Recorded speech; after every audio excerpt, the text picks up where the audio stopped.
Ce webinaire est le deuxième d'une série de 5 webinaires consacrés à cette même problématique et les informations sur les autres sessions sont présentes à l'écran. Avant de présenter Patricia Maucourant, je souhaitais, comme la semaine dernière, vous communiquer quelques informations pratiques. La première, c'est que ce webinaire est enregistré. L'enregistrement vous sera transmis et il sera accessible sur le site de l'Observatoire.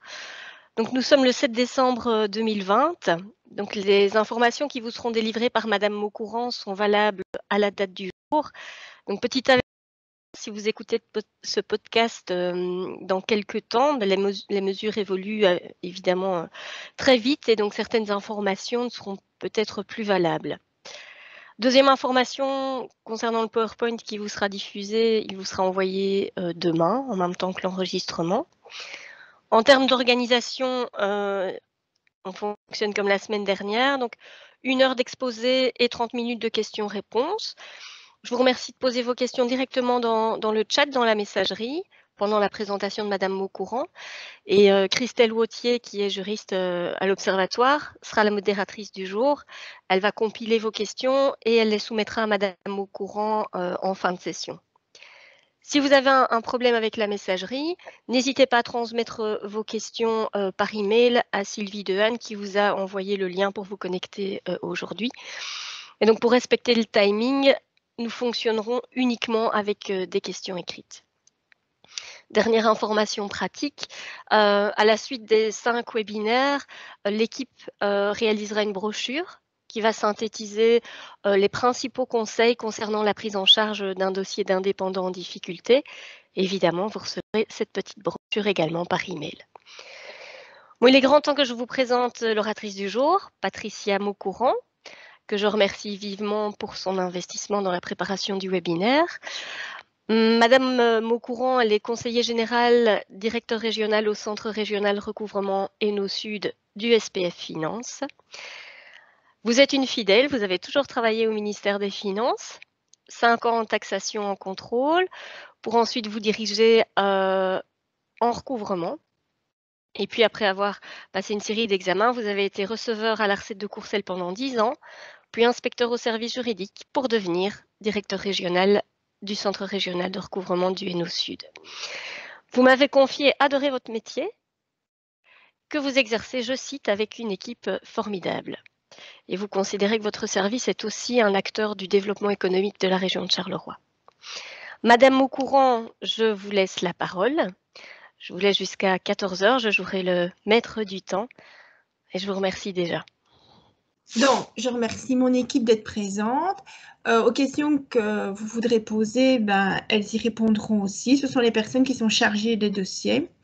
Je précise aussi qu'en principe, le directeur du Centre régional recouvrement du Brabant Wallon, parce qu'on m'a dit qu'il y avait des gens du Brabant Wallon qui étaient présents, elle est présente aussi. Alors, voilà. Alors, tout d'abord, l'ordre du jour. Qu'est-ce que je vais faire? Je vais faire un bref rappel des obligations qui vont peser sur l'indépendant. On vous en a déjà parlé la fois passée, mais je ferai donc juste un bref rappel. Parce que ce n'est pas vraiment mon core business. Je ne travaille pas à la taxation. Alors, moi, mon core business, c'est finalement d'aider les gens quand ils se trouvent face à des difficultés financières. C'est aussi organiser des poursuites judiciaires, mais c'est aussi les aider parce que ça ne sert à rien de laisser quelqu'un au fond du trou. Le but, c'est parfois qu'ils reprennent un nouveau départ, un peu comme dans la réorganisation judiciaire ou les règlements collectifs de dette, mais au niveau du SPF Finance. Le gouvernement a décidé de mettre des mesures de soutien dans le cadre de la crise du Covid-19. Ces mesures de soutien, en fait, elles sont centralisées dans les centres régionaux recouvrement. Alors, tout d'abord, un bref rappel des obligations. En fait, il y a 2 obligations qui sont très simples à dire aux gens, c'est qu'ils doivent déclarer et puis ensuite, évidemment, ils doivent payer en fonction de ces déclarations-là. Ils vont déclarer quoi? Ils vont faire des déclarations périodiques en matière de TVA et ils vont rentrer leur déclaration à l'impôt des personnes physiques de manière annuelle. Éventuellement, s'ils occupent du personnel, ils vont déclarer leur précompte professionnel. Et puis pour chacun de ces montants-là, déclarés, ils vont devoir les payer. Payer ce qu'ils doivent payer en fonction des déclarations déposées. Ils doivent aussi déposer un listing client chaque année. Ben, finalement, il y a deux types de déclarations. Elles sont mensuelles ou trimestrielles. Et ça dépend de quoi? Du chiffre d'affaires, s'il est supérieur ou inférieur à 2,5 millions. Ils vont déposer quand leur déclaration? Ben, le 20 du mois qui suit, le mois au cours de laquelle les opérations ont été effectuées. Ils déposent comment? Par l'application Intervat. Ils doivent payer sur un seul compte bancaire, donc pour tous les montants de TVA dus doivent être payés sur un compte bancaire. Qui gère ce service? Gère les comptes courants, dont je vous donnerai une explication par la suite. Voilà, le compte courant, qu'est-ce que c'est? Ben, un compte courant, ben, ça peut se présenter, on peut dire comme ça. On a une déclaration, on a par exemple la déclaration du 3e trimestre. Elle est de 10 000 €. Il dépose le 20, il paye le 20. Pas de souci, on est à 0. Pour le 4e trimestre, ben, finalement, il a déclaré 1 200 €. Si tu as payé pour le 20 janvier, ben voilà, il a commencé à avoir des problèmes d'argent. On a commencé, puis il s'est dit, mais ça ne fait rien, je paierai le mois prochain. Et puis finalement, voilà le Covid qui arrive, ben voilà, il n'a pas su payer. Et donc, il doit 1 220 € à l'administration fiscale. Pourquoi? Ben, il doit sa déclaration plus un montant d'intérêt de retard qui, je ne les ai pas calculés correctement, mais qui, disons, s'élève. Donc, finalement, il a un solde de 1 220 € qui est là. Mais est-ce qu'on peut faire des poursuites pour ça? Non. On doit se créer un titre. Et pour ce faire, on va mettre son compte courant à 0 en créant ce qu'on appelle un compte spécial de ce montant-là, qui sera de 1 220 €. Ces 1 220 €, ils vont générer un ordre de recouvrement qui va arriver au team recouvrement. Ordre de recouvrement, 180 €, il y a 180 € en plus. Et oui, quand on déclare, si c'était, voilà, quand on déclare un montant, mais si on ne le paye pas, on a une amende proportionnelle de 15%, soit dans ce cas-ci, 180 €. Et avec cet ordre de recouvrement, le team de recouvrement va pouvoir utiliser tous les moyens que la loi met à sa disposition pour obtenir le recouvrement des sommes dues. Il va aussi devoir compléter un listing client pour tous les clients qui ont un numéro de TVA et pour lequel il fait des opérations de minimum 250 €. Ce listing client-là, il doit le rentrer pour le 31 mars de l'année QC, l'année pendant laquelle les opérations ont été effectuées. Et si en cours d'année, il cesse ses activités, ça doit être fait dans les 3 mois de la cessation de l'activité. Il le fait où? Mais comme pour les déclarations TVA, il le fera sur Intervat. S'il occupe du personnel, il va aussi devoir déclarer du précompte professionnel sur une application bien spécifique qui est FinProf. Il va devoir payer sur un compte. Finalement, ça marche un peu comme avec la TVA, sur le compte, si vous voulez, comme une espèce de compte courant pour le précompte professionnel. Et il va devoir faire ça pour le 15 du mois qui suit, le mois pendant lequel les revenus ont été attribués. De nouveau, si ce n'est pas payé dans cette application-là, on va le sortir de l'application pour pouvoir nous créer un titre pour pouvoir organiser les poursuites. Et de nouveau, ce sera avec des intérêts de retard et des amendes. Alors, des renseignements plus précis sur tout ce qui concerne la taxation. Pour les entreprises, vous pouvez le voir sur le site dont je mets le nom ici, qui est donc le site des finances dans l'onglet entreprise. Donc voilà, on a notre indépendant, il a une grosse dette sur le dos. Et le rôle de l'administration fiscale du recouvrement du SPF Finance, ça va être de faire des poursuites et puis si ce n'est pas payé, de trouver des solutions. Tout d'abord, je vais refaire un point sur les sommes qui sont recouvrées par la GPR. Parce qu'on a tout ce qui est classique, l'IPP, l'ISOC, la TVA, le PRP, mais on aura aussi tout ce qui sort des condamnations pénales, comme les amendes pénales et les confiscations. On aura le sécal, c'est-à-dire que quand quand on appelle à nous parce qu'il ne sait pas obtenir sa contribution alimentaire, eh bien, ça va être pris dans ce qu'on appelle l'intake sécal. Il fait appel à l'intake sécal, il rentre un dossier et à ce moment-là, nous pourrons poursuivre à sa place le débiteur de cette rente alimentaire. On fait aussi du recouvrement pour tout ce qui est recettes non fiscales. Qu'est-ce qu'une recette non fiscale? Ben, c'est par exemple un montant de chômage qui a été payé indûment, un montant dû dans le cadre d'un internat qui n'a pas été payé, ou une cotisation due à l'ancien fonds des accidents du travail qui est devenu FEDRIS. Alors, jusqu'à présent, jusqu'au 31 décembre, on enrôlait et on recouvrait le précompte immobilier, mais celui-ci part à la région Wallonne le 1er janvier 2021.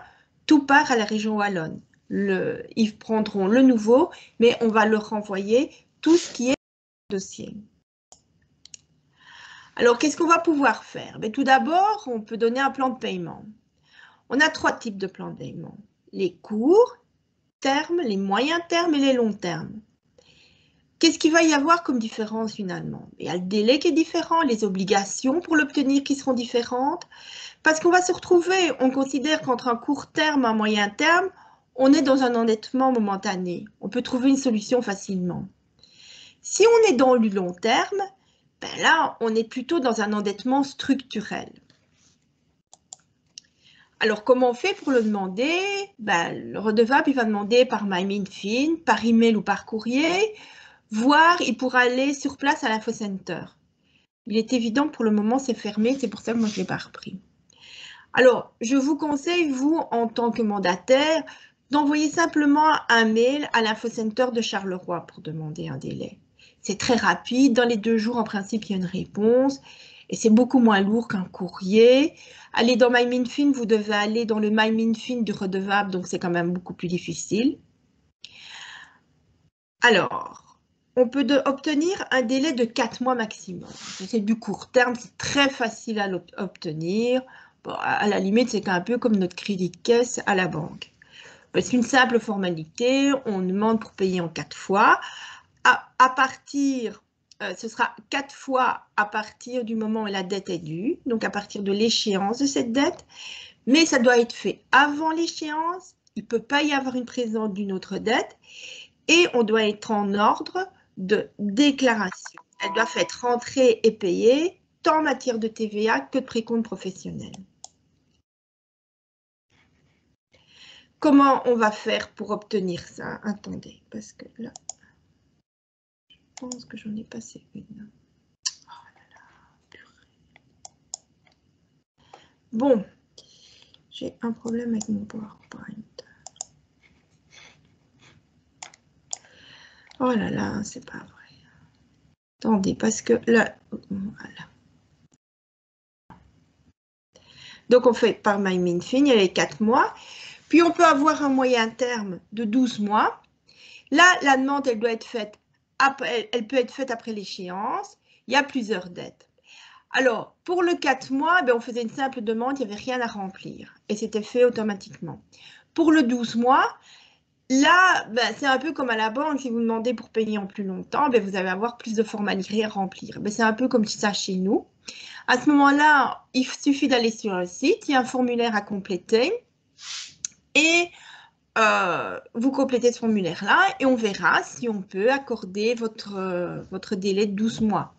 On peut peut-être accorder jusque 12 mois ou on dira non, ça c'est trop parce que vous avez indiqué que vous, tous les mois, il vous faut 200 € de frais de restaurant. On estime que ça, c'est pas indispensable.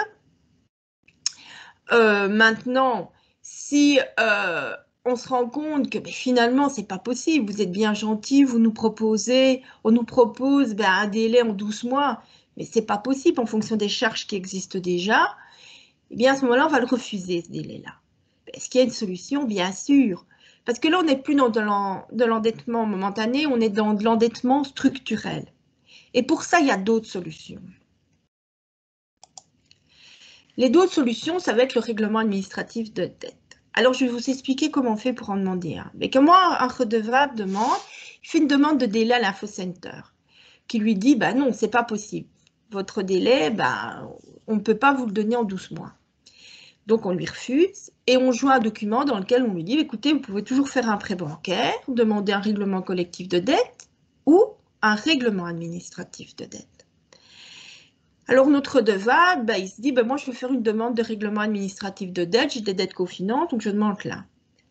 Et là, l'Infocenter va renvoyer un formulaire à compléter. Le formulaire, parce que c'est un autre formulaire que le simple formulaire de demande en 12 mois. C'est un formulaire qui est beaucoup plus complet. De nouveau, quand vous demandez un délai à une banque, si c'est en plus longtemps, ben on va vous demander d'autres formalités. C'est la même chose chez nous. Alors, ce formulaire-là, il va être envoyé au centre régional de recouvrement, mais qui va prendre une décision assez rapidement, normalement. Alors, notre redevable, s'il passe par vous, moi, je trouve que l'Infocenter, c'est quand même un peu lourd. Donc, j'ai demandé à l'Infocenter si on pouvait essayer de simplifier un peu les choses. Mais on va supprimer les 2 premières étapes. C'est-à-dire que si un redevable demande par vous un délai, nous estimons que vous êtes des gens vous êtes capables de dire que ben oui, c'est vrai, en 12 mois, il faut 12 mois, c'est pas possible autrement. Mais vous faites une demande en remplissant un formulaire où le premier formulaire, là, le formulaire de la demande, ou alors simplement, ce que vous allez faire, c'est vous allez expliquer la situation dans votre mail. L'Infocenter vous enverra un formulaire complet.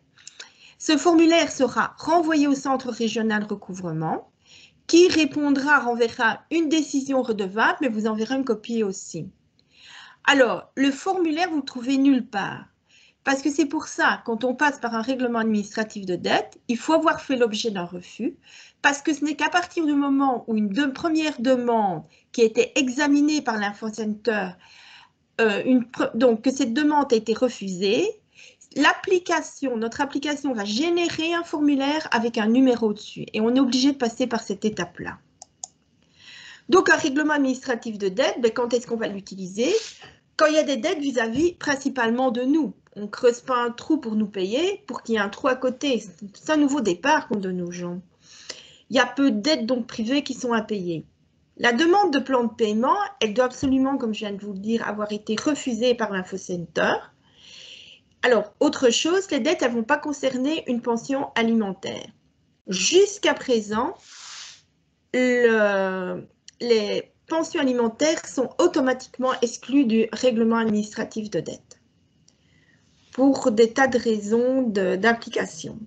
Il est possible que ça repasse par le centre régional recouvrement, donc par le règlement administratif de dette, mais c'est une dette qui est quand même fort spéciale, donc pour le moment, ce n'est pas prévu que ça rentre dans le règlement administratif de dette. Qu'est-ce que va permettre ce règlement administratif de dette? Ce ne sera non pas 4 mois ni 12 mois, mais jusque 60 mois qu'on pourra aller pour accorder le délai, et il pourra être accompagné d'une exonération des intérêts de retard. Alors, la loi, elle contient donc un certain nombre de procédures qui peuvent aider les citoyens et les entreprises ayant des problèmes structurels de paiement. Donc, le règlement administratif de dette, comme il le dit bien, c'est uniquement administratif. Et la loi, elle prévoit d'autres choses. Qu'est-ce qu'elle prévoit? Quand on a une pluralité de nature de dette, des dettes fiscales et autre chose, le règlement collectif de dette et la procédure en réorganisation judiciaire pour les indépendants. Si on a des dettes fiscales, là, on pourra aussi avoir une exonération des intérêts de retard ou une surséance pour les redevables qui ont une majorité. Donc, ça, c'est pour quand on a une majorité de dettes fiscales. L'exonération des intérêts de retard, c'est une mesure qui est accordée par le directeur régional quand il y a d'importantes difficultés financières. En effet, le directeur il peut décider de supprimer les intérêts de retard sous certaines conditions. Ces conditions-là, c'est en général le respect d'un plan de paiement ou le paiement d'une somme fixe. Donc, on va se retrouver par rapport dans le cas où quelqu'un nous paye 100 € par mois. Mais dans les 100 €, ça fait des mois qu'il paye. Il paye 80 € d'intérêts de retard. Et ça ne fait que 20 € en principal. Donc, on se rend compte qu'on n'en sortira jamais. De toute façon, en plus, c'est complètement décourageant pour les gens. Donc, ce qu'on va faire, c'est qu'on va accorder une exonération de retard pour le futur, mais les intérêts de retard qui ont été payés, ben, on peut aussi éventuellement décider de les porter en principal. Comment on va la demander, cette exonération? Ben, c'est par écrit au directeur régional du centre du domicile. Les conditions, ben, il ne faut pas avoir ni règlement collectif de dette, ni faillite non clôturée, ni procédure de réorganisation judiciaire. Ben, là, finalement, le SPF Finance est un créancier parmi les autres. Il faut considérer que c'est une mesure exceptionnelle, qu'il faut être malheureux et de bonne foi. Ben, il ne faut pas avoir organisé son insolvabilité et il ne faut pas non plus, attendez. Voilà, il ne faut pas organiser son insolvabilité, mais il ne faut pas non plus que ce soit une dette qui soit faite par l'ISI, par l'inspection spéciale des impôts. Donc, une surséance, on peut l'avoir que tous les 5 ans, mais ce n'est pas pour autant qu'on va être d'accord tous les 5 ans de remettre la dette de quelqu'un. Parce que ce n'est pas comme une ardoise qu'on se constitue et qu'on liquide tous les 5 ans. Et il faut respecter les conditions qui sont fixées dans la décision. Ben, il faut payer le délai, respecter le délai qu'on vous a donné. Comment on en bénéficie? Ben, on va écrire au directeur régional du centre. Ben, on va faire comment? Ben, on va identifier finalement, on va devoir s'identifier, on va devoir indiquer ben, quelle est la dette qui est concernée. Et on va dire, mais pourquoi on ne s'est pas payé? Je ne sais pas moi, on a dû faire face à une maladie grave et donc on a dû arrêter ses activités, donc ce n'est pas possible pour nous de continuer à payer. On a des revenus maintenant, mais ils sont nettement moindres. Donc il est évident que face à une situation ainsi, ben, ça ne sert à rien d'exiger la somme totale de quelqu'un. Voilà, c'est quelque chose, ce sont des difficultés financières très importantes et qui ne vont pas changer dans le temps. On ne va pas revenir à une même situation de revenus. Qu'est-ce que ça va faire? Qu'est-ce que ça a comme effet, cette surséance? Ben, momentanément, on ne peut plus faire de poursuite contre la personne. Et la décision, elle sortira dans les 6 mois maximum. On peut cependant quand même continuer à interrompre la prescription. On peut prendre des mesures conservatoires et on peut retenir les remboursements d'impôts ou les crédits TVA. Ça n'empêche rien. La décision donc est envoyée dans les 6 mois. Ben, si elle est positive, dès qu'on a rempli ses obligations, ben, ça devient définitif. Est-ce qu'on peut la contester parce qu'on peut le refuser ou finalement accorder une surséance mais qui n'est pas suffisante aux yeux du redevable? Eh bien oui, on peut écrire dans le mois de la réception de la décision à la commission de recours qui va de nouveau restatuer sur ce dossier. Est-ce qu'on peut perdre le bénéfice de la surséance? Eh bien, bien sûr. C'est une perte qui est automatique. Ça veut dire que nous, on n'est pas obligé d'écrire au redevable en lui disant « vous n'avez pas respecté », donc on reprend les poursuites. C'est à lui à vraiment bien respecter son plan. Dans les faits, je précise quand même qu'en principe, on écrit, mais on n'est pas obligé de le faire. Quand est-ce qu'on va le faire? Ben, finalement, s'il ne respecte pas les conditions, ben, s'il a fait des fausses déclarations ou s'il a organisé son insolvabilité. Pour quels impôts ou taxes est-ce qu'on peut obtenir une surséance? Bien, depuis le 1er janvier, on connaît le code de recouvrement amiable et forcé. Il est d'application depuis cette date. Donc, on va distinguer les cotisations qui existaient avant le 1er janvier des cotisations qui existent depuis.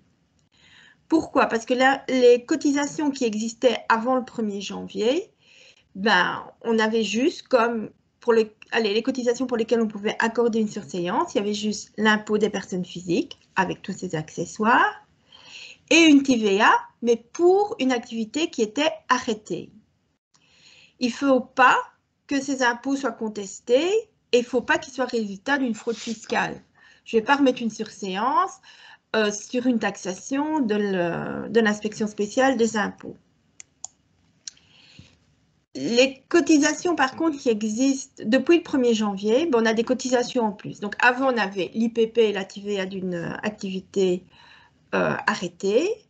Eh bien maintenant, on peut remettre une surséance pour toutes les créances non fiscales. Ce fameux chômage qu'on devait rembourser, ce montant d'internat qui n'a pas été payé.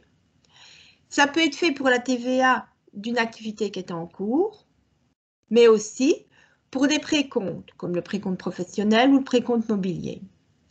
Ça peut concerner le redevable, son conjoint, ça c'était comme avant, mais en plus ça pourra concerner aussi le codébiteur. Alors, pourquoi, dans quel cas on a un codébiteur? Bien, on aura ça, ben voilà, il y a une société qui ne paye pas sa TVA. Eh bien, il y a un article qui nous permet de le poursuivre, de poursuivre l'administrateur pour non-paiement de cette TVA. On obtient un jugement et donc il devient codébiteur de la dette. Eh bien, lui-même pourra demander une surséance. Alors, sont toujours exclus de tout ça les créances alimentaires et les condamnations pénales. Ben, je pense que c'est exactement la même chose que dans un règlement collectif de dette. Donc, pour toutes ces possibilités-là, on peut consulter ce site sur les particuliers. Là, vous aurez plus de renseignements, vous aurez des exemples et tout ça qui vous permettra de mieux comprendre, éventuellement, ou d'avoir d'autres détails, des situations un peu plus complexes.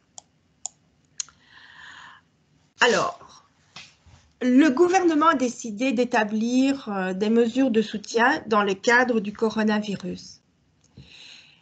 Elles ont confié les décisions au Centre régional recouvrement. Alors, je précise tout de suite que nous en avons déjà beaucoup. Nous avons un délai, comme nous le verrons, de 30 jours pour répondre. Nous essayons de le faire, mais ce n'est pas toujours facile parce que, ben justement, on est un peu noyé sous la masse et il n'y a pas de personnel en plus. Et le travail qui existait avant est toujours le même. En effet, on a toujours des dossiers judiciaires qui sont en cours et qui n'ont pas été arrêtés par le Covid-19. Donc, nous essayons vraiment d'y répondre le plus rapidement possible. Alors, quelles entreprises vont être concernées? Les personnes physiques et les personnes morales qui ont un numéro de TVA. Elles pourront faire leur demande jusqu'au 31 mars 2021. Alors ça, c'est pour tous les secteurs d'activité. Il faut juste prouver qu'on rencontre des difficultés financières suite à la propagation du coronavirus. Il faut le démontrer, qu'on a son chiffre d'affaires qui est diminué, que finalement, c'est en cascade. Moi, je peux continuer à travailler, mais par contre, mes clients, ils ne peuvent pas. Finalement, je n'ai pas de commande, donc je ne travaille pas non plus. Ces mesures de soutien-là, elles vont être accordées uniquement à des entreprises qui connaissent des difficultés à cause du coronavirus. En effet, si on était dans un endettement structurel, ça fait 2 ans qu'on ne s'est pas payé, on ne peut pas dire que c'est le coronavirus qui nous a endettés. Ça n'a pas arrangé la situation, c'est vrai, mais l'origine de la dette, elle était vraiment antérieure. Quelles sont les mesures qui sont possibles? Je dis bien possibles parce qu'elles ne sont pas accordées systématiquement. On aura des plans de paiement. On peut accorder des exonérations des intérêts de retard. Quelque part, ça on pouvait déjà avant.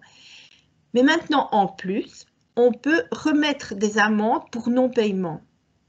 Donc, je vous ai dit tout à l'heure que lorsque on clôturait un compte courant en matière de TVA, il y avait une amende qui était rajoutée de 15%. Eh bien, cette amende-là, nous avons la possibilité de la remettre également. Parce que vous avez quelqu'un qui a repris ses activités entre les 2 vagues d'arrêt de travail. Cette activité-là a généré de la TVA que vous avez déclarée, mais comme on est en arrêt d'activité, on ne s'est pas payé. Donc, ce sont les raisons pour lesquelles voilà, on est d'accord de remettre une amende pour non-paiement. Bien que je rappelle malgré tout que la TVA, c'est quand même un montant que l'on reçoit de ses clients. Parce que sur une déclaration de client, sur une déclaration TVA, qu'est-ce que je reprends? le montant qui m'a été payé par mes clients et je vais déduire le montant que moi j'ai payé à mes fournisseurs. Donc, c'est en principe de l'argent qui est déjà dans la caisse. Mais bon, je crois qu'il y a une habitude qui est prise de considérer que ça fait partie de la trésorerie, la TVA que l'on perçoit. Alors, quelles sont les dettes pour lesquelles on pourra avoir ces remises?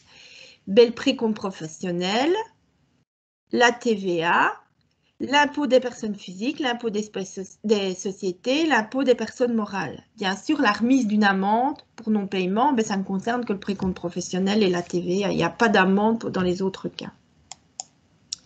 Qu'est-ce qu'on doit faire comme démarche? Alors, ce qui est prévu, c'est qu'il y ait une demande par dette qui vaut pour toutes les mesures formulées dès la réception d'un avertissement extrait drôle ou d'un avis de paiement. Donc, on nous écrit en nous donnant, voilà, chaque fois qu'il y aura une dette, vous nous envoyez un message, on nous envoie un message en disant, voilà, on veut un délai, on n'arrive pas à payer. Et c'est vrai que ben, pour certaines dettes, on a eu des demandes qui ont eu lieu après la première vague et maintenant les gens ben, redemandent après la deuxième vague. Alors, on le fait comment? Via un formulaire qu'on trouve sur le site du SPF Finance dans Entreprise. On va dans l'onglet Corona et là, il y a un formulaire à compléter. On le fait par email ou par courrier, de préférence par email, ça va plus vite.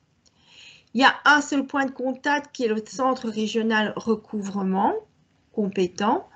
Donc, il y en a deux ici qui vous concernent, le centre régional recouvrement du Brabant wallon et celui du Hainaut Sud.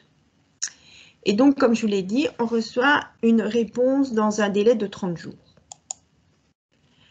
Donc, je vous demande de consulter le site du SPF Finance, donc dans Entreprise. Là, vous allez dans l'onglet Coronavirus. Alors, là, je vous parlais d'autre chose. Parce que je voudrais que vous attiriez les gens qui viennent, l'attention des gens qui viennent vous consulter sur un point. Le recouvrement des créances alimentaires qui sont confiées au CECAL. En fait, depuis le mois d'août, il y a eu un changement. Il y a toute l'arriéré de la dette en matière de CECAL qui a été reprise dans un seul article.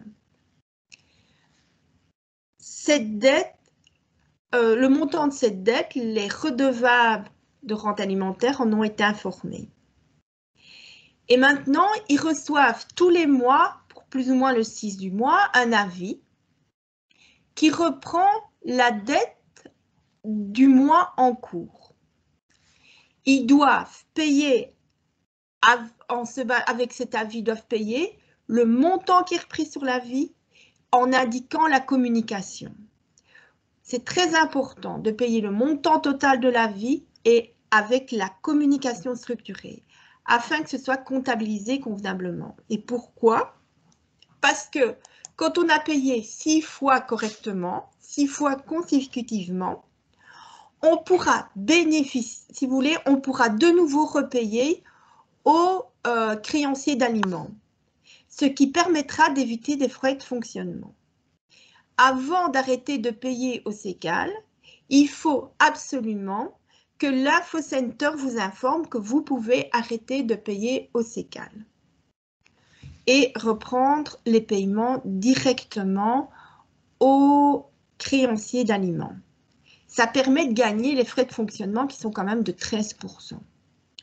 Par contre, pour le solde des arriérés, là, il faut demander un délai auprès du team recouvrement à qui le dossier a été confié.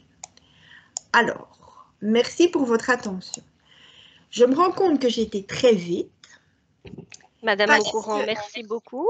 Je suis désolée. Timing largement respecté. Voilà, parce que je ne suis pas habituée. C'était la première fois que je faisais ça. Et je vous avoue que c'est très perturbant de n'avoir personne devant soi quand on parle de quelque chose. Parce qu'on ne sait pas voir si les gens comprennent ou ne comprennent pas, s'il y a des interrogations. Vous aviez toutes nos Donc, oreilles. Voilà.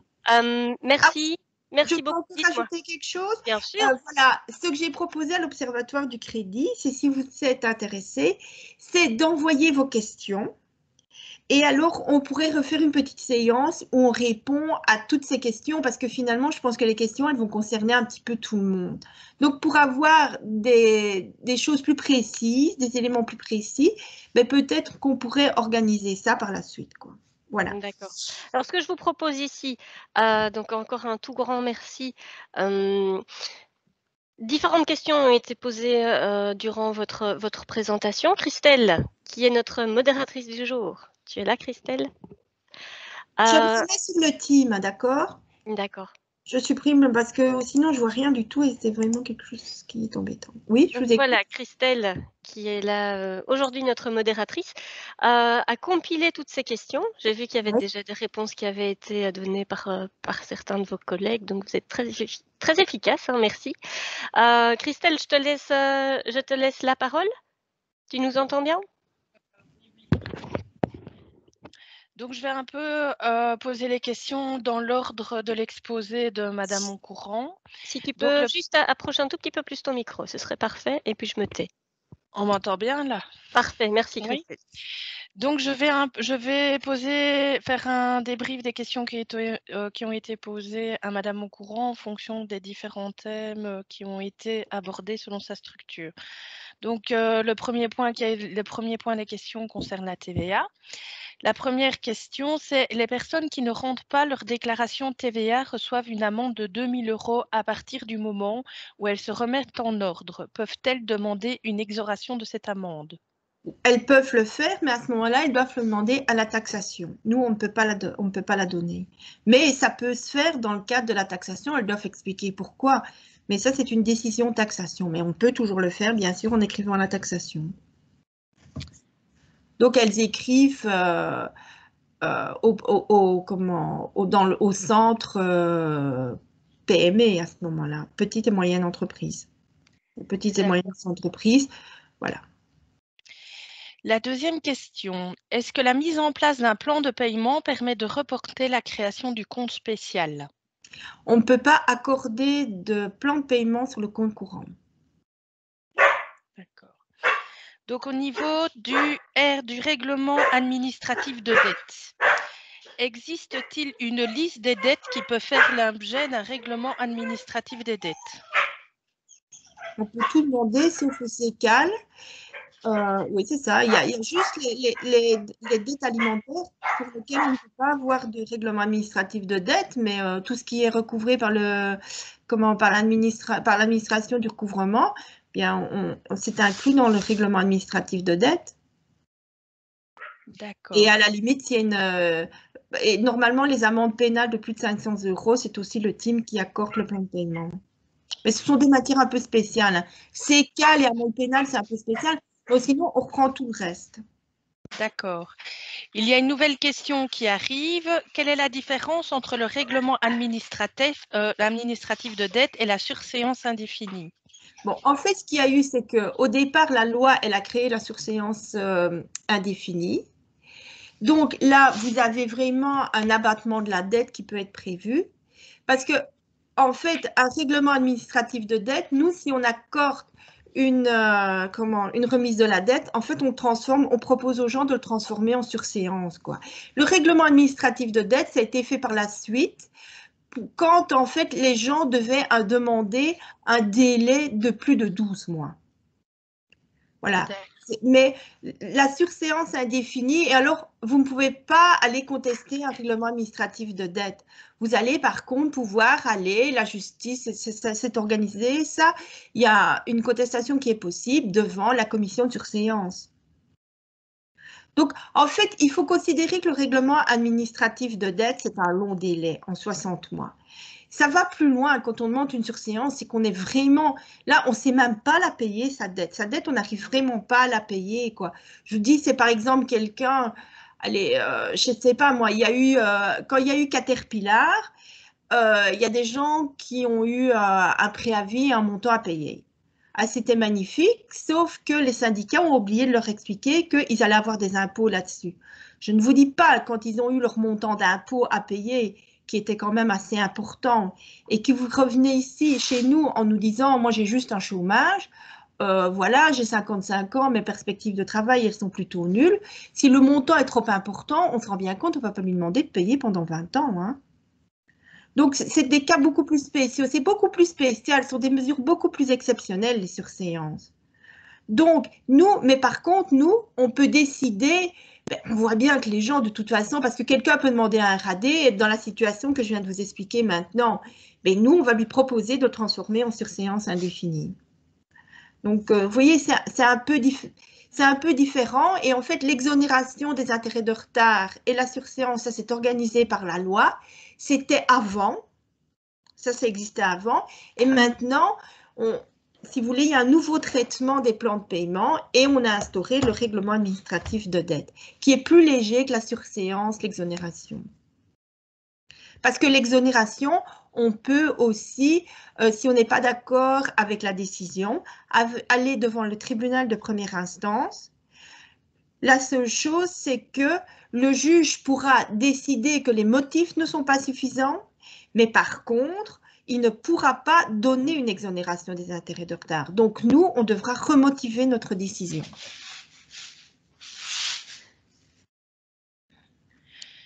Question suivante. Et le paiement total ne peut être effectué même avec des délais et si les personnes souhaitent poursuivre leurs activités, y a-t-il des exonérations possibles autres que sur les intérêts?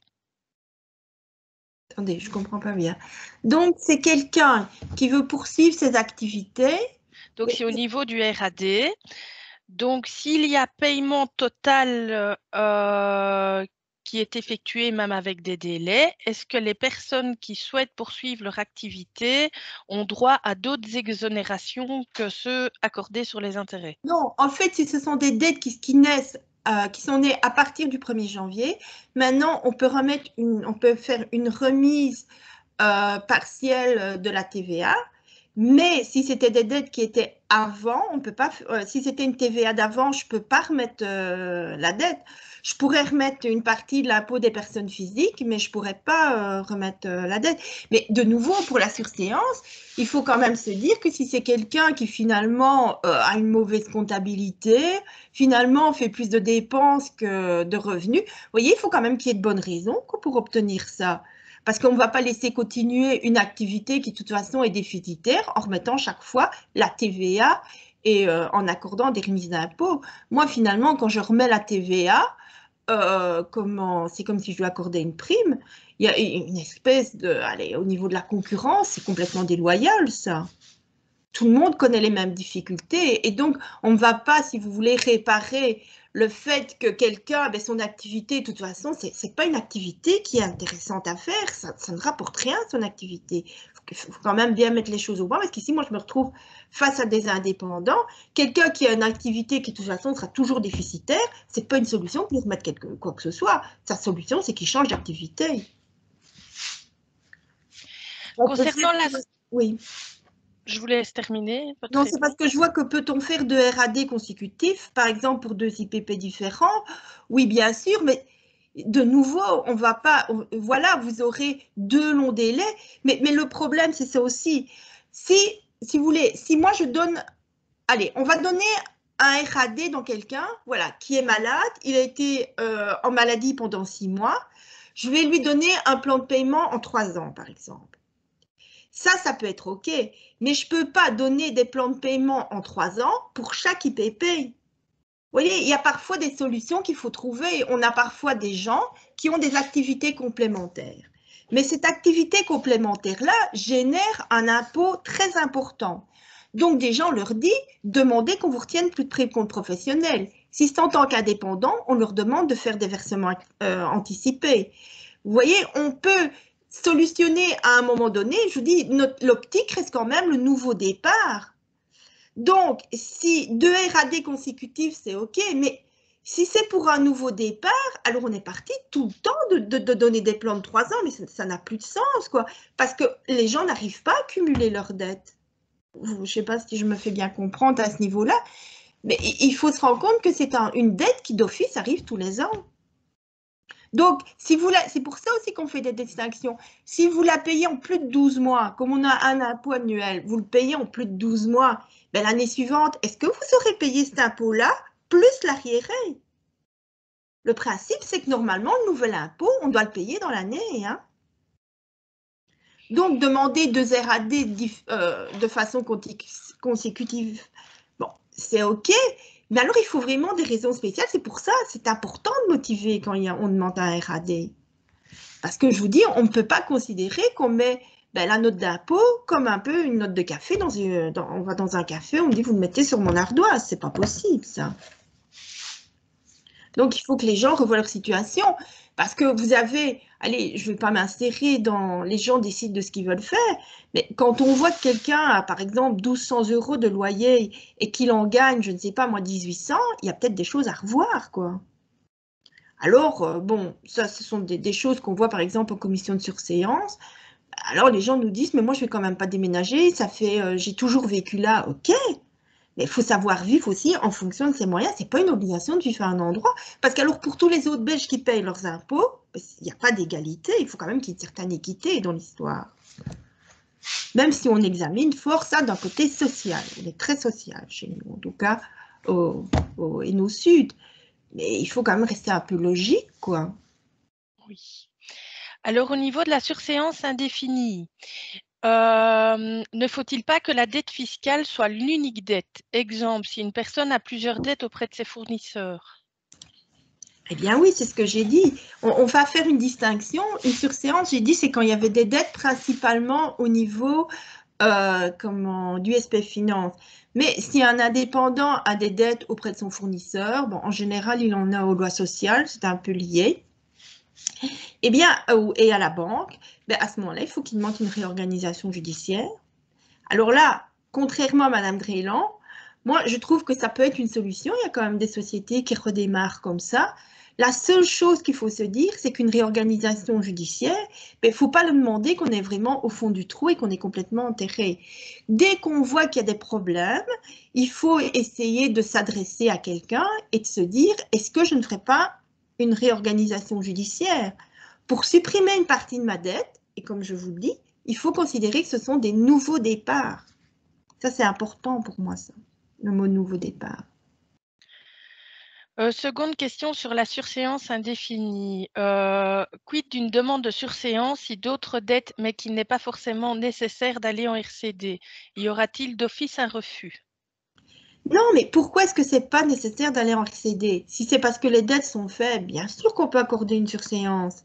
Je vous dis, il faut qu'on fasse une balance. Ce qu'il y a, c'est que l'État ne va pas accorder une remise de sa dette quand il verra que les autres, les autres créanciers, eux, vont être payés dans leur totalité. Donc, il y a aussi ce principe-là.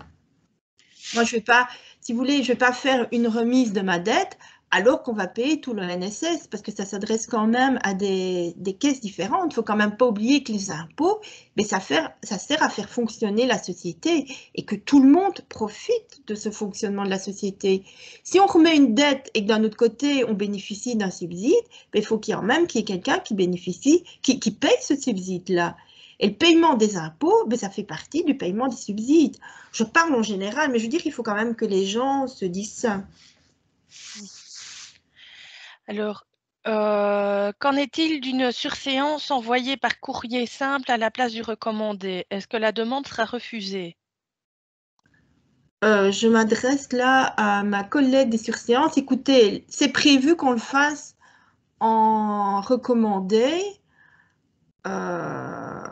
Maintenant, écoutez, je ne pense pas qu'on le refuserait, mais si vous voulez, c'est prévu comme ça. Donc, normalement, on le fait comme ça. Voilà. Mais je ne pense pas qu'on le refuserait, une surséance pour autant. Maintenant, de nouveau, il y a une différence. Si c'est un mandataire qui le demande, pour moi, et si c'est un redevable, quoi. Vous voyez la différence? On n'aura pas la même attitude avec les deux personnes, parce que c'est prévu par la loi que ce soit fait par écrit, par recommandé.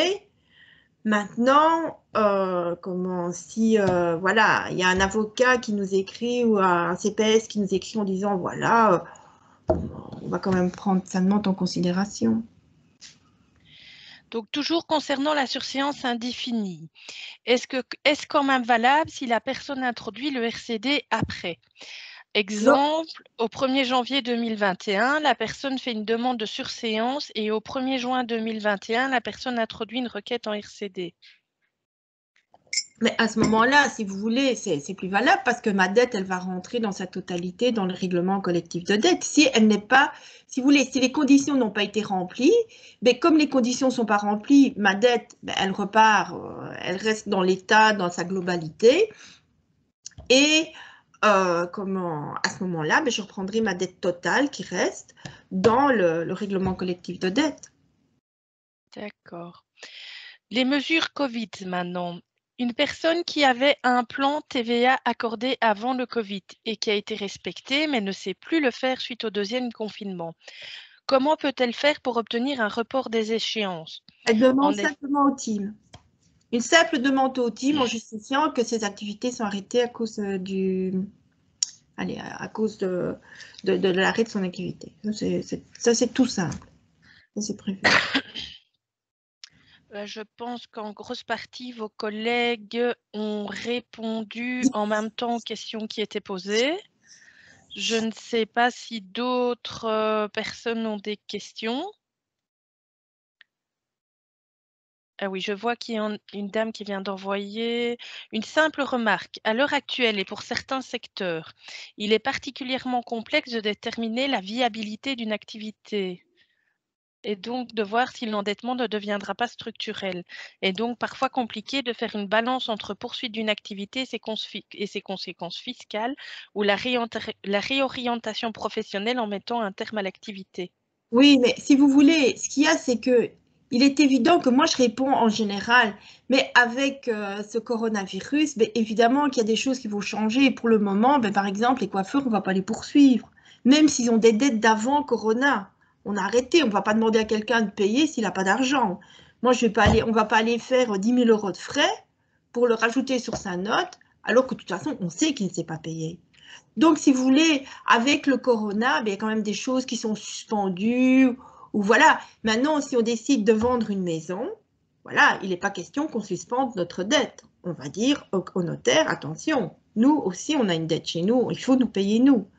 Donc, voilà. Mais, non, il y a des choses qui sont quand même suspendues. Et c'est vrai, moi, quand je parlais de la réorganisation judiciaire, de voir si c'est un endettement structurel ou pas, il est évident que c'est hors Covid, dans une situation générale. Parce que, bon, de notre expérience au niveau des réorganisations judiciaires, je précise qu'au Hainaut Sud, on est vraiment très actif là-dedans parce qu'on trouve que c'est très important. C'est vraiment une chance qu'on peut donner à quelqu'un de réorganiser son activité. Et donc, si vous voulez, c'était une réponse pour la situation habituelle, quoi. Maintenant, avec le Covid, c'est vrai que tant que les gens ne reprennent pas les activités, puis vous allez me dire, en plus, on va voir comment on va pouvoir les reprendre. Bon, il y a peut-être des loyers qui vont rester, il y aura une grosse note de loyer, mais c'est pour ça, je pense que ce sera peut-être intéressant. Bon, c'est malheureux pour le tribunal et c'est quand même malheureux un peu pour nous, mais je crois il faudra essayer de passer vraiment par des réorganisations judiciaires pour avoir des abattements de dettes, quoi, pour reprendre l'activité, parce que bon, voilà, ce serait un peu dommage d'arrêter son activité de coiffure, par exemple, parce qu'on ne s'est pas momentanément payé, mais à cause du corona. Parce qu'il faudra que tout redémarre, et je ne crois pas que tout va redémarrer d'un coup tout de suite. Donc, c'est une période qui va être c'est une période un peu différente où on juge peut-être un peu différemment les dossiers. Parce que, par exemple, la prolongation des délais, normalement, c'est pas prévu. C'est prévu parce qu'il y a des arrêts des activités. Donc, on ne sait pas. C'est vrai que quelqu'un ne s'est pas payé, c'est pas payé. Mais, si vous voulez, dans l'activité économique habituelle, on ne peut pas prolonger les délais ainsi indéfiniment, quoi. Donc, dans cette période-ci, c'est un peu différent. On a des attitudes qui sont peut-être on va peut-être être plus large quand même. Voilà. Mais je vous dis, on est quand même conscient qu'un crayon, on ne sait pas le faire saigner, quoi. Donc, voilà, je crois que... Non, ce que je veux dire, c'est que, voilà, on est là aussi pour donner des plans et pour essayer d'arranger les choses. On n'est pas là que pour massacrer les gens. Ça, je voudrais vraiment qu'on ait conscience de ça. Je crois que les avocats qui ont l'habitude de travailler avec nous, ils s'en rendent compte. Mais on essaye quand même de garder une équité parce qu'évidemment, il y a des gens qui essayent d'en profiter de tout ça. Et ça, il n'est pas question qu'on profite du système. bon, je prendrai un exemple, un supermarché qui me demanderait, parce qu'il n'a pas rentré sa déclaration et qu'il n'a pas payé, qui me demanderait une exonération de son amende, il aura des questions que je lui accorde, quoi. En tout cas, pour cette raison-là. Lui, voilà, il ne subit pas vraiment le problème du Covid-19. En tout cas, beaucoup moins, donc il est capable de continuer. Donc, je vous dis, voilà, de toute façon, tous les dossiers qui arrivent au centre régional de recouvrement, c'est aussi pour ça que ça prend un certain temps, c'est que c'est vraiment du cas par cas. Il faut dire qu'on prend vraiment attention au dossier de la personne. Il arrive régulièrement qu'on téléphone à la personne en disant, voilà, vous nous avez dit ça, mais il y a quand même ça et ça qui ne va pas. Est-ce que vous serez capable de payer ça? Donc, on prend vraiment contact avec les gens. C'est vraiment un traitement très individuel, ces dossiers-là. D'accord. Voilà. Alors, au point de vue des délais pour la demande d'exonération. On a 6 mois pour y répondre et la surséance aussi. Pour la décision, hein. Pour la décision, on a 6 mois. Parce que je vous dis, ce sont des dossiers qu'on examine parfois. On se renseigne auprès du dossier fiscal. Voilà, on va voir le dossier fiscal, on va regarder ce qu'il y a comme patrimoine. On peut écrire pour voilà, voir l'état des comptes parce que les gens déclarent ce qu'ils ont envie de déclarer. Donc, c'est pas qu'on ne veut pas faire confiance, mais parfois, on peut avoir un doute sur certaines choses. Voilà. Et donc, on fait une enquête vraiment approfondie pour ce genre de dossier-là.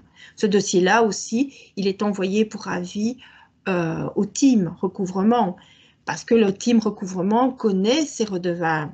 Il traite les dossiers, il connaît ses redevables, puis ceux qui, de toute façon, sont toujours en retard pour tout, qui tirent en longueur tout, qui rouspètent sur tout, mais pas rouspéter dans le mauvais sens, pas dans le sens d'obtenir quelque chose alors qu'ils y ont droit, mais qui sont là, voilà, qui veulent essayer vraiment de tricher, je dirais un peu pour tout, de ne pas participer vraiment à à ce pot commun dont tout le monde peut profiter, quoi. Profiter en ayant du chômage, profiter, justement, maintenant il y a plein de subsides, des droits passerelles, etc. Mais tout ça, il faut les payer. Oui. Donc, vous êtes dans les gens qui le demandent, mais je veux dire qu'il faut se dire que nous, on essaye de voir ceux qui trichent, et puis les autres, on essaye de les aider, sérieusement. Donc, il y a eu une petite précision de la question. Donc, c'était une demande d'exonération amende TVA, mais votre collègue a répondu que c'était jusqu'au 31 mars 2021. Ah oui, pardon, j'ai oublié de le dire. C'est dans mon PowerPoint. Mais il y a eu un moment, j'ai eu un problème j'ai eu 2 fois un problème avec le PowerPoint et voilà. Donc, il y avait une question concernant les frais d'internat. À qui doit-on envoyer une réclamation pour les frais d'internat? Donc ici, ça concerne donc un papa qui on réclame des frais d'internat, alors qu'il n'a pas été condamné à payer les frais avant le jugement. Je pense que ça rentre dans l'intervention du CECAL. Ça, si c'est sur le... il doit... si vous voulez, nous, on a un stakeholder qui nous demande de récupérer quelque chose. Si on n'est pas d'accord sur le montant à payer, c'est auprès du stakeholder. Nous, on n'est pas apte à savoir si vous voulez, on n'est pas apte à juger est-ce qu'il les doit ou pas. Nous, le stakeholder nous dit il les doit. Donc, c'est auprès du stakeholder, donc c'est auprès de, je suppose que c'est la communauté française qui réclame ses droits d'internat. Maintenant, si les droits d'internat, c'est dans le cadre d'une contribution alimentaire, à ce moment-là, de toute façon, c'est pas chez nous, mais c'est vraiment peut-être auprès du stakeholder. Moi, si vous voulez, dans le jugement, je suppose que dans un jugement, alors il doit, si vous voulez, nous, de toute façon, on ne peut récupérer en principe que ce qui est mis sur le jugement. On ne récupère dans le cas des créances alimentaires que ce qui est prévu dans le jugement. Alors, s'il y a un problème avec un dossier bien précis, ça qu'on m'écrive, parce que si vous voulez, comme ça, voilà, je comprends le sens de la question, mais moi, il faut que j'ai les éléments du dossier pour pouvoir y répondre. Vous voyez, c'est un peu précis, ça. D'accord. Mais si c'est normalement, si vous voulez, quand on réclame pour un stakeholder, c'est auprès du stakeholder qu'il faut le réclamer. Voilà. Maintenant, si nous, on a réclamé un montant qui n'était pas repris dans le jugement, là, je vous dis qu'on m'écrive, à ce moment-là, je demanderai à l'INTEC, quoi, ce qu'il en est exactement. Est-ce que vous avez mis vos coordonnées dans le PowerPoint? Non. Non? Je suis pas folle. Non, non, mais on pourra écrire au CRR et nos suites. D'accord. S'il y a quelqu'un de mon équipe qui veut bien mettre notre adresse mail Et ça, tout ce qui est sécal, on me le transmet. Merci. Donc ensuite, il y avait une question sur si le contribuable bénéficiant d'une remise de dette décède, la dette est-elle due auprès des héritiers? Mais l'une de vos collègues a répondu, si les conditions de la surséance sont respectées, les héritiers bénéficient de la surséance. Bien oui, en fait, si au moment où la personne décède, les conditions ont déjà été respectées, bien la dette, si vous voulez, allez, on réclame à quelqu'un 1200 €. Il paye ses 1200 €, il meurt. À ce moment-là, la surséance, elle est acquise puisque les conditions ont été respectées. Maintenant, il était en train de payer ses 1200 €, il en a payé 600, il lui reste 600 € à payer. Eh bien là, comme la surséance n'était pas encore acquise, elle tombe parce qu'elle ne profite qu'à la personne à qui on l'a accordée. Je ne sais pas si c'est compréhensible ça. Je ne sais pas si j'ai une question. Donc, la surséance, elle est vraiment, c'est quelque chose, si vous voulez, de personnel. J'accorde personnellement une exonération, je l'accorde personnellement à quelqu'un. Je n'accorde pas à ses héritiers. Mais si au moment où le décès intervient, le décès survient, les conditions ont toutes été respectées, ben, c'est terminé. Parce que, si vous voulez, le montant n'est plus dû. Donc, c'est la nuance. Mais c'est vraiment accordé à une personne particulièrement.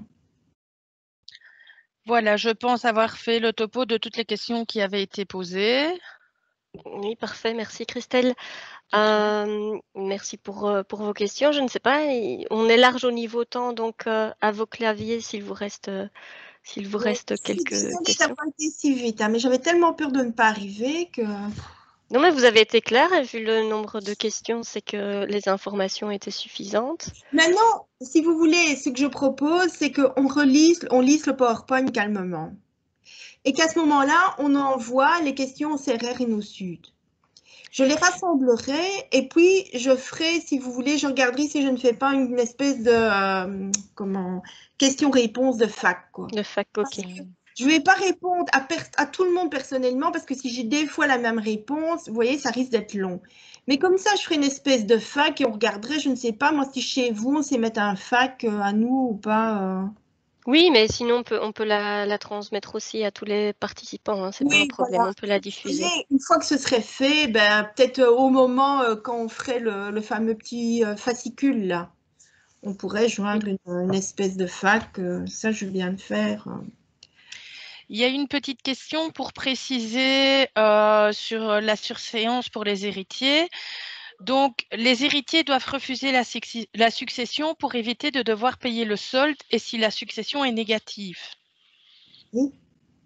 Oui, mais ça, il faut voir si la succession est déficitaire. Ben, donc, c'est-à-dire que quand, face à une acceptation d'une succession, on peut quand même faire un bénéfice d'inventaire. Mais des renseignements que j'ai déjà obtenus, on m'a dit que c'était quand même assez cher et assez lourd. Donc, si c'est vraiment quelqu'un qui n'a rien du tout et qu'on a peur qu'il ait des dettes, ben on va renoncer chez le notaire. Et en fonction du montant de la succession, sauf erreur de ma part, c'est gratuit ou pas. C'est chez le notaire maintenant qu'on renonce. Ensuite, une personne demande, est-ce que les directives sont générales au niveau de la Belgique pour ne pas poursuivre les indépendants victimes de la crise Covid? Ah oui, moi, ce que je vous ai présenté, je l'ai trouvé sur le site. Donc, c'est pour tout le monde, évidemment. Maintenant, si vous voulez, la façon dont les dossiers sont traités, ben, ça dépend du directeur, quoi. Maintenant, je n'ai pas dit que les réponses étaient négatives chez un directeur et positives de l'autre. Mais bon, si vous voulez, si vous me sortez une décision de tête de Namur, ben, elle ne sera pas rédigée de la même façon que la décision de EnnoSud. Mais les directives, elles sont pour tout le monde, elles sont mises sur le site qui est à la disposition de tout le monde. C'est pour ça, sincèrement, je vous invite à aller voir les sites. Ils sont super bien faits et il y a énormément de renseignements dessus. Moi, je voulais juste vous donner le goût à ça. Pour les personnes qui posent des questions sur la réorganisation judiciaire, je vous rappelle qu'un webinaire est consacré le 11 janvier sur le thème, sur ce thème. Non, en fait, chez nous, il y a vraiment, je vous dis, pour demander un délai, moi, je pense qu'on sera plus souvent dans le cas du règlement administratif de dette. Hein, votre public, ce sera plutôt ça. Eh bien, donc, je vous dis, vous envoyez un courrier à l'Infocenter en leur expliquant, voilà, ben, moi, mon client, il ne s'est pas payé en 12 mois, il va devoir avoir un délai plus long. L'Infocenter va générer, donc vous mettez quand même l'identité de votre client, etc., les détails que vous avez. L'Infocenter va générer un formulaire que vous remplirez ou que vous ferez remplir par votre client. Et vous nous le renverrez, et voilà, on prendra les décisions là-dessus. En ce qui concerne les demandes d'exonération des intérêts de retard, parce que par exemple, une exonération des intérêts de retard, ce qu'il y a comme différence, c'est que vous allez me dire, un RAD, je peux l'avoir avec une exo, et je peux faire une demande d'exo séparément. Ben, la demande d'exonération des intérêts de retard, ben, on peut revoir les intérêts qui ont déjà été pris. Voilà, c'est quand même un peu différent. On pourrait peut-être décider que ben, dans ce cas-là, on fait payer pendant 6 ans, vous voyez, en diminuant le montant. Donc, c'est ça, ce sont ces petites différences-là. Et pour la surséance, ben voilà, si vous estimez que l'intéressé, c'est vraiment une surséance qu'il lui faut, mais dans la surséance, moi, et dans dans la surséance, je ne donne pas de remise d'amende. Les remises d'amende, c'est vraiment dans le cadre des mesures Covid-19. Hein. C'est exceptionnel, c'est lié à ça. Et pour tout ce qui est autre chose que les amendes pour non-paiement, on peut écrire à la taxation. Maintenant, on pourra m'envoyer la question de savoir ben, où il faut écrire. Et là, je demanderai exactement la taxation où il faut écrire. Parce que je crois qu'il y a des personnes qui s'occupent de ça. J'avais vu, est-ce qu'au Luxembourg, c'était la même chose? Oui, il y a les mesures Corona partout. Hein. Donc, en fait, la question, c'était de savoir, savez-vous si la possibilité pour un CPAS ou un avocat d'éviter de passer par la demande de délai de paiement à l'Infocenter avant de demander un RAD est également possible en province de Luxembourg? Oui, c'est parti. Moi, je me suis arrangée avec moi. Mais pour ça, il faudrait qu'ils se mettent en contact avec le directeur du centre, je crois que c'est Namur-Luxembourg. Mais je ne vois pas pourquoi ce serait impossible là-bas, quoi. Si vous voulez, il y a quand même avec les CPAS, il y a quand même des arrangements qui avaient été pris pour justement éviter, je t'écris, tu me réponds, je te réécris. Bon, pour nous, c'est quand même du travail en plus. Mais je suppose qu'il n'y a pas de raison. Pour moi, il n'y a pas de raison que ça ne marche pas. Mais il faudrait peut-être demander, quoi, là-bas. Question suivante. Y a-t-il des mesures Covid, type facilité paiement, pour les droits de succession, les droits d'enregistrement? Ah là, ce n'est pas de l'administration générale de la perception et du recouvrement. Moi, je ne recouvre absolument pas ces droits-là. Là, c'est l'administration générale de la documentation patrimoniale. Et là, je n'en ai aucune idée. Donc, je veux bien me renseigner. Mais pour cela, il faudrait me